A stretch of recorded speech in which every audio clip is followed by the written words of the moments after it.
तभी हमने यहाँ पे देखे सर डिमांड का मतलब क्या होता है। Demand means desire, willingness to purchase, और लास्ट में आपका एबिलिटी टू पे। ये चीजें डिमांड में होनी चाहिए, ठीक है। अब देखो अपनी क्लास, अभी यहाँ पे क्या दिखाई दे रहा है, it's a law of demand. ये मुझे मेन सीखना है, काफी इंटरेस्टिंग चीज है, आसान चीज है, फटाफट एक बार दो बार में आ जाएगी, ठीक है। अब देखो सर आपको यहाँ पे दिखाई दे रहा होगा कि सर मैंने यहाँ पे कुछ लिखा है और यहाँ पे सर किसी पर्सन का नाम है, सर ये वही पर्सन जो मैंने इससे पहले लिखा था, ठीक है। अब देखो प्लीज अभी यहाँ पे फिलहाल अभी ध्यान मत दो, मैं इसको समझाऊंगा क्या चीज है ये। अब सिर्फ यहाँ पे ध्यान दो, यहाँ पे क्या लिखा है।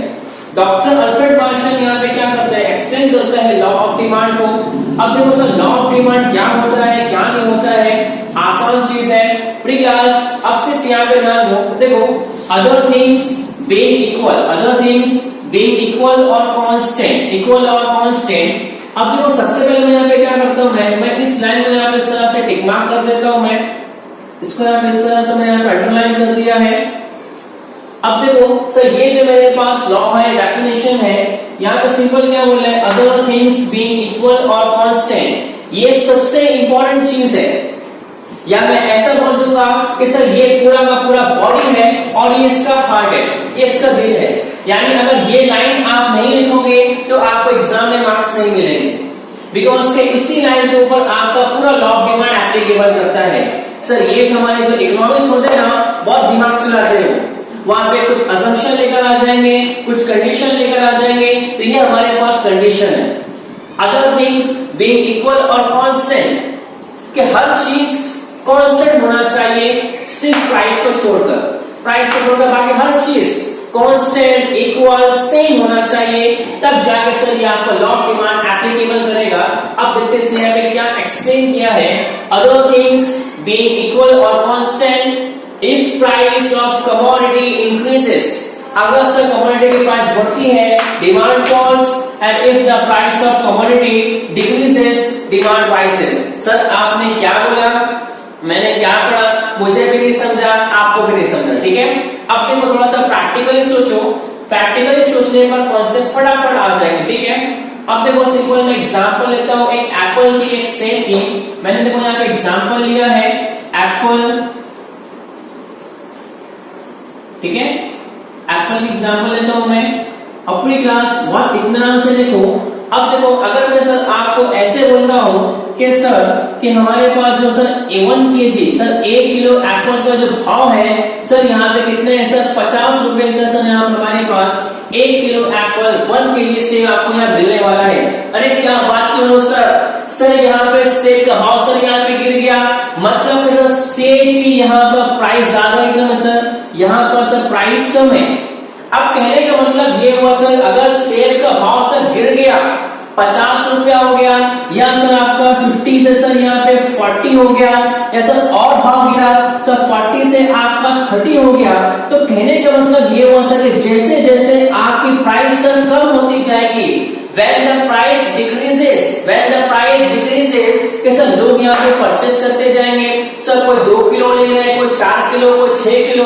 तो कहने का मतलब ये हुआ कि सर जैसे जैसे आपके एप्पल की प्राइस गिरते जाएगी, कम होते जाएगी, सर लोग ज्यादा परचेस करते जाएंगे। इन शॉर्ट सर डिमांड आपकी इंक्रीज होती जाएगी। तो सिंपल मेरे पास एक वर्ड यहाँ पे क्या आता है sir, when the price decreases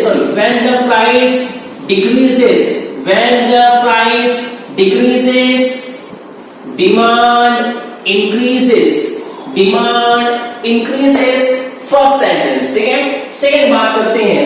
अब सर अचानक क्या हुआ कि सर खुशी के जो लम्हात है वो हमेशा रहते नहीं है सर, कुछ वक्त के लिए आते हैं फिर चले जाते हैं। अब अचानक सपोज क्या हुआ सर कि the price of Apple is increases up to rupees 180। Sir इसका भाव 180 रुपए हो गया सर, और आगे बढ़ते हैं सर भाव यहाँ पे सर 180 से सर यहाँ पे 200 हो गया, सर 200 से यहाँ पे सर 250 रुपए हो गए। तो अब यहाँ पे क्या हो रहा है, प्राइस इंक्रीज हो रही है सर। अब बताओ सर 2 250 रुपए किलो सर एप्पल का भाव हो गया है, तो क्या लोग ज्यादा परचेस करने वाले हैं सर जो 5 किलो वाले हैं वो 2 किलो करेंगे, 2 किलो वाले सर 1 किलो करेंगे या उससे भी कम करेंगे। तो अब इन शॉर्ट यहाँ पे नॉर्मली मॉडल यहाँ पे क्या निकल रहा है कि सर जैसे जैसे आपकी price when the price of commodity, when the price of apple increases, वैसे वैसे यहाँ पे क्या होगा कि सर आपकी डिमांड यहाँ पे कम होती जाएगी। सिंपल मेरे पास दिखाई दे दिया, when the price decreases, demand increases, when the price increases, demand decreases। यही चीज यहाँ पे लिखा हुआ है। अब इसको पढ़ते हैं, आपको समझ में आ जाएगा, ठीक है। Other things being equal or constant, आगे if price of commodity increases, demand falls, demand कम हो जाएगी सर। आगे बात करते हैं, if price of commodity decreases, अगर प्राइस कम हो गई then demand rises। तो मेरे पास ये दो चीज यहाँ पे आ चुका है। प्री क्लास बहुत इत्मीनान से देखो, अब थोड़ा दिमाग को पहले चलाओ। सर जब हमारे पास यहाँ प्राइस कम होती है डिमांड बढ़ जाती है, प्राइस बढ़ती है डिमांड कम हो जाती है। अब यहाँ पे आपसे मैं क्वेश्चन पूछने वाला हूं मैं, pre class the relation between the price and demand, क्या बोला मैंने यहाँ पे, the relation, Talo, the relation between the price and demand is indirect, indirect बोल सकते हो यहाँ पे, या इसी को यहाँ पे आप बोल सकते हैं एज अ इनवर्स रिलेशन का मतलब भी क्या होता है, अपोजिट। अब देखो प्री क्लास नॉर्मली इनडायरेक्ट का मतलब क्या होता है कि सर देखो लेफ्ट राइट की बात करो, अप एंड डाउन की बात कर सकते हो। अगर मैं सर आपको ऐसे बोलूंगा कि सर देखो अब प्राइस अगर इस तरफ जा रही है तो सर डिमांड आपका इस तरफ जाएगा। अगर सर प्राइस आपकी ऊपर जा रही है सर डिमांड आपका नीचे जाएगा। ये दोनों कभी एक साथ नहीं चलेगा सर, इनकी सर आपस में दुश्मनी है, दुश्मन है सर एक दूसरे के, एनिमीज है सर। अगर प्राइस बढ़ेगी ना डिमांड कम हो जाएगी, प्राइस कम हो जाएगी डिमांड बढ़ जाएगी। दैट इज कॉल्ड इनवर्स या फिर indirect relation between the price and demand, it is called law of demand, याद रहेगा। अब सिंपल बात करते हैं यहाँ पे, सर ये है मेन हार्ट, ये दिल है सर, ये दिल है किसका, इस लॉ ऑफ डिमांड का। क्योंकि अगर ये लाइन आप यहां से निकाल दोगे तो आपको एग्जाम में मार्क्स नहीं मिलेगा। क्यों, सबसे मेन चीज, अगर प्राइस को छोड़कर अदर्स मतलब बाकी सब चीज कांस्टेंट रहेगी, इक्वल रहेगी, सेम रहेगी, तब जाके आपका ये लॉ एप्लीकेबल करेगा। That is law of demand explain by the famous doctor Alfred Marshall, one of the most, या बोल सकते हैं यहाँ पे नॉलेजेबल इकोनॉमिस्ट अल्फ्रेड मार्शल की बात करो, ठीक है। ये सिंपल हमारे पास लॉ ऑफ डिमांड है। अब देखो जो चीज अभी आप लोगों ने यहाँ पर देखो, इसी को मैं किसमें कन्वर्ट करता हूं, मैं एज अ टेबल में, किसमें कन्वर्ट करूंगा मैं, एज अ टेबल में। बहुत इत्मीनान से देखो सबसे पहले मैंने यहाँ पे लिखा है, और सबसे पहले बात करते हैं यहाँ पे डिमांड एनालिसिस की बात करें, यहाँ पे प्रॉब्लम नहीं है। और फर्स्ट कॉलम मेरे पास यहाँ पे रहेगा, किसके यहाँ पे, डिमांड। फर्स्ट कॉलम मेरे पास यहाँ पे है सर डिमांड, और सेकंड मेरे पास यहाँ पे कॉलम मेरे पास क्या है सर, एप्पल की बात करो, नहीं प्राइस लेते हैं कोई बात नहीं, मैंने यहाँ पे सेकंड किसकी बात यहाँ पे किया है, प्राइस की बात की, ठीक है। ये मेरे पास टेबल मैंने इस तरह से बना दिया है, बहुत इत्मीनान से देखो, टेबल भी आसान है, एक बार में फटाफट यहाँ पे आ जाता है, ठीक है। प्री क्लास अब बहुत बहुत से आप देखते हैं। अब देखो सर मेरे पास यहाँ पे एप्पल की प्राइस कितनी है, Apple price is 100। When the price of apple is 100, then demand is 10। 10 लोग उसे परचेस करते थे, 10 लोग उसकी डिमांड करते थे। अब आगे क्या हुआ, when the price is decreasing, sir जब आपकी प्राइस कम होने लगी आहिस्ता आहिस्ता, मतलब कि सर ये 100 से कितना हो गया सर, ये 80 हो गया, तब यहाँ पे क्या हुआ सर, डिमांड यहाँ पे क्या होने वाली, बढ़ती कम जाएगी सर, ये आपकी इंक्रीज होगी, यहाँ पे 10 से कितना हो गया सर, 15 हो गया। ऐसे ये आगे बात करते हैं, sir when the price further decreases, oh my God sir, अब क्या हो गया सर, आपकी प्राइस यहाँ पे और कम हो गई सर, 80 से यहाँ पे कितना हो गया सर, यहाँ पे 60 हो गया। तब यहाँ पे क्या हुआ सर, डिमांड इंक्रीजेस, डिमांड यहाँ पे 20 हो गया। फिर क्या हुआ सर, यहाँ प्राइस आपकी 60 से 40 हो गई, डिमांड सर आपका यहाँ पे 25 हो गया। फिर यहाँ पे क्या हुआ सर कि यहाँ पे डिमांड आपकी सॉरी प्राइस आपकी यहाँ पे सर 20 हो गया, तब डिमांड यहाँ पे क्या हुआ सर आपका 30 हो गया। तो ये हो रहा क्या है सर जब आपकी प्राइस 100 थी तो सर आपका डिमांड कम था, लेकिन सर जैसे आपकी प्राइस कम हो गई तो डिमांड बढ़ते चले गया। इसको मैं रिवर्स लेके जा रहा हूं, ठीक है। अब दिमाग को पहले चलाओ sir, when the price 20 demand is 30। अब आहिस्ता आहिस्ता क्या हुआ सर कि जैसे जैसे आपकी प्राइस इंक्रीज हो गई सर, जैसे जैसे आपकी प्राइस सर 20 से 40 हुई तो डिमांड क्या हुआ सर, यहाँ पे देखो ना, when the price increases demand decreases, है बराबर। अब यहाँ पे देखो प्राइस कितनी थी पहले 20 थी, अब यहाँ पे कितनी 40 हुई, मतलब क्या हुआ, increase in price, increase in, तो डिमांड यहाँ पे कभी होना चाहिए, 30 से कितनी हो गई डिमांड 25 कम हो गई। आगे देखते प्राइस फर्दर इंक्रीजेस 40 टू 60 हो गई, डिमांड क्या हुआ सर 25 से और कम 20 हो गया। फिर आगे देखते हैं सर जैसे ही एप्पल की प्राइस 60 से कितने हुए यहाँ पे 80, 60 से कितने हो गए सर 80 हो गई सर, डिमांड आपकी यहाँ पे 20 से 15 हो गई। फिर आगे यहाँ देखते हैं सर कि प्राइस आपकी 80 से 100, डिमांड आपकी सर यहाँ पे 15 से 10 हो गई। तो इससे आपको पता क्या चला, there is a inverse relation between the demand and price. If price decreases demand increases and if price increases demand decreases. Pre class अब थोड़ा दिमाग को पहले चलाओ, मेरे पास दो चीज है सर, ये देखो, ये मेरे पास क्या है मार्कर और ये मेरे पास क्या है डस्टर, ठीक है। इसको पहले थोड़ा सा नाम भूल जाए यहाँ पे, इसको मैं ट्रीट करता हूं एज अ प्राइस, ये मेरे पास प्राइस है और ये मेरे पास क्या है डिमांड है। When the price decreases demand increases, when the price increases demand decreases. The relation between the price and demand, the relation between the price and demand is inverse relation. अगर ये दोनों सर आपस में sir एक जगह पे टिक नहीं सकते सर, लॉ ऑफ डिमांड इसकी मेरे पास डेफिनेशन है और बिल्कुल याद समरी रिपोर्ट पढ़ सकते हैं यहाँ पे।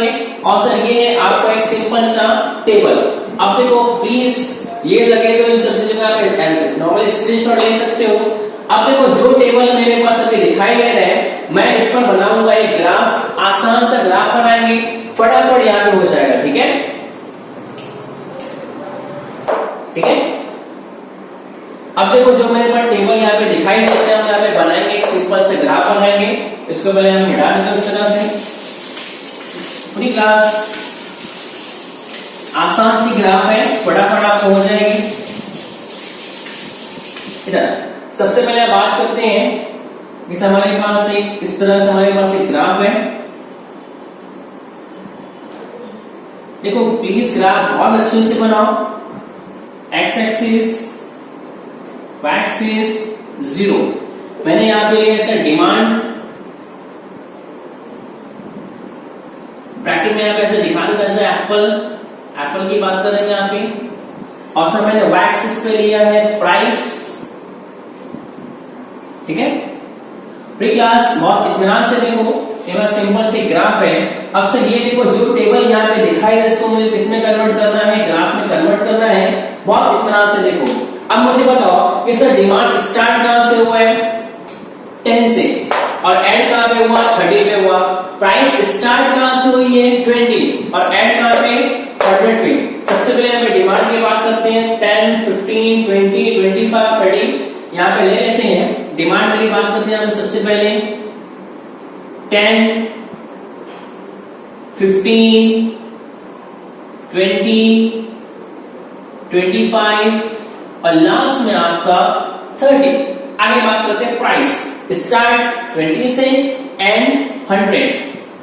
स्टार्ट हम करेंगे 20 से, 20, 40, 60, 80 और लास्ट में सर आपका 100। बहुत इत्मीनान से देखो, when the price 100, when the price, sir जब प्राइस 100 की डिमांड कितनी थी यहाँ पे 10, sir when the price 100 demand is 10, तो मैंने इसको यहाँ पे इस तरह से मर्ज किया, ये आप लोग को समझ में आ जाएगा ऑलरेडी, ठीक है। when the price 100 demand is 10, आगे बात करते हैं। when the price decreases 80 demand increases 15, sir 80 पे आपकी 15 डिमांड है, मैं इस तरह से यहाँ पे ड्रॉ कर लिया है।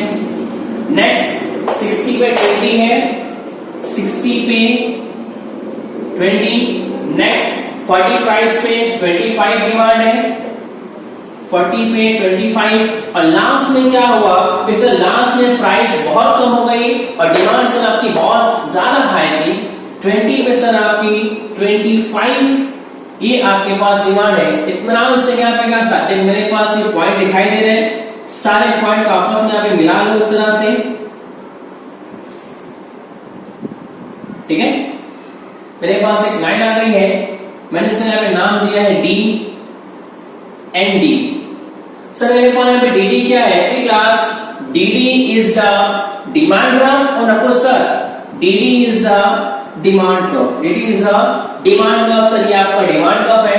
अब देखो एक बात को जरा समझो, देखो सर यहाँ पे स्टार्ट कहां से हुआ, मैंने अच्छा मुझे बताओ कि क्या मैंने कर्व को यहां से स्टार्ट किया कि यहां से स्टार्ट किया? अरे सर आपने इसको ऊपर से स्टार्ट किए और सर आपने नीचे यहाँ पे एंड कर दिए, तो सिंपल बताओ यहाँ पे कि sir demand curve is start from left to right. क्या मैंने यहाँ पे simple left to right marker फिर नाटक करना है, लेफ्ट टू राइट, ठीक है। लेफ्ट राइट बात करते हैं यहाँ पे। अच्छा मुझे बताओ सर ये जो आपके पास डिमांड कर्व दिखाई दे रहे हैं ये कौन सा स्लोप है, ये किस तरफ जा रहे हैं, ये अपवर्ड्स है कि डाउनवर्ड्स है? सर ये है आपका डाउनवर्ड स्लोप। तो याद रखना पूरी class, demand curve D is the demand curve which slope downwards from left to right। इसको मैं यहाँ पे लिख भी लेता हूं, मैं downwards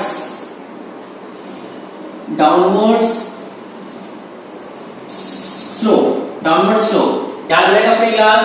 अब देखो एक मिनट यहाँ पे लिखा देता हूं मैं अपनी क्लास, मेरी बात को यहाँ पे गौर से समझो मैं क्या बोल रहा हूं। मैं DD is the demand curve which slope downwards from left to right, ठीक है। तो सर ये मेरे पास सिंपल सा कॉन्सेप्ट था, लॉ ऑफ डिमांड मैंने आपको जो पहले लिखवाया था उसको याद कर लेना। उसके बाद सर बनेगा आपका टेबल को एक्सप्लेन भी कर लेना, आसान से एक्सप्लेन हो जाएगा। लास्ट में सर मेरे पास बनेगी ग्राफ, इसको एक्सप्लेन कैसे करेंगे, y axis shows price, x shows demand curve, ठीक है। Next when the price 100 demand is 10, last में when the price is 20 demand is 30, ठीक है। नेक्स्ट यहाँ पे there is a inverse relation between the demand and price, एक मेरे पास next point बन जाएगा। और यहाँ पे कौन सा पॉइंट बना सकते हो, DD is the demand curve, ये भी हो जाएगा। और यहाँ पे कौन सा पॉइंट बनेगा कि sir demand curve slope downwards from left to right, ठीक है। अब सर यहाँ पे कंप्लीट होता है आपका लॉ ऑफ डिमांड। आगे हम वीडियो में देखेंगे इसके असम्पशंस, एक्सेप्शंस और इसके डिटरमिनेंट्स यहाँ पे देखेंगे। देखो सबसे पहले यहाँ पे प्लीज आप लोग वीडियो को अच्छे से देखो, ठीक है। और देखो जितनी मैंने वीडियोस अभी तक बना के मैंने अपलोड कर दिया है, प्लीज चैनल को ओपन करो, देखो इसमें कौन कौन सी वीडियो